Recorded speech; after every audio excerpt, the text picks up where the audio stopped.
He left me to die. But I owned a $400 million empire. He called me a poor, dying farmer weak, forgotten, useless.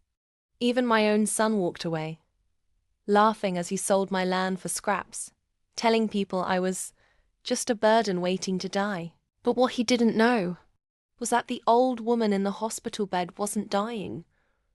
She was waiting. And I wasn't poor. I was worth $400 million. This is my revenge story. And trust me, he never saw it coming. 2 years ago, I collapsed in my field with pneumonia. My son, Liam, didn't come to visit. Not once. Instead, he forged my signature, sold the farmland for next to nothing, and told anyone who'd listen that I was a washed-up old hag who couldn't even afford her own funeral. He even emptied my bank account, the small, visible one I let him believe was all I had. I watched quietly from my hospital room, pretending to be too weak to speak. You learn a lot when people think you're powerless. But Liam didn't know I wasn't just a farmer. That land he sold, it wasn't my real asset. The truth? I was the silent founder of Ivy Tech Biosystems, a biotech company, now worth $400 million. I'd built it in my 40s under a pseudonym, invested wisely, and let my name fade away while the company soared. Why the secrecy? Because I wanted freedom. I wanted peace. And I trusted Liam would never need it. Clearly, I was wrong. The moment I was discharged, I didn't go home. I went to my private legal team. The deed to the farm? Still in my name. The sale? Fraudulent. Liam?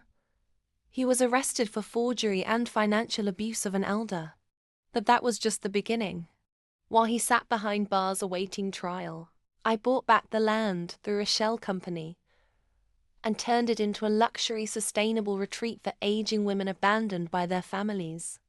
I called it the Forgotten Queen Estate.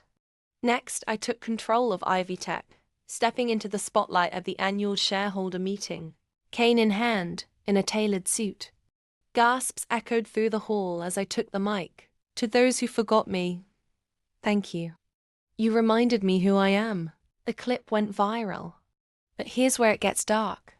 6 months later, I received a letter from prison from Liam. Inside was a confession. He hadn't acted alone.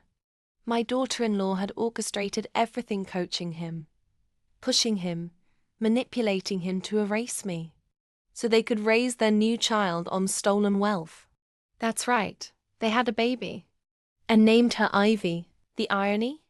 Ivy now qualifies for my company's Orphan Futures program, which supports children of incarcerated parents with full scholarships and mentorships. Under one condition: they must never know the truth about their family's crimes. I signed her application myself. She'd grow up thinking her grandmother was her hero, not the woman her parents betrayed. That's not revenge. That's legacy. Subscribe now for real stories of power, payback, and the rise of the underestimated.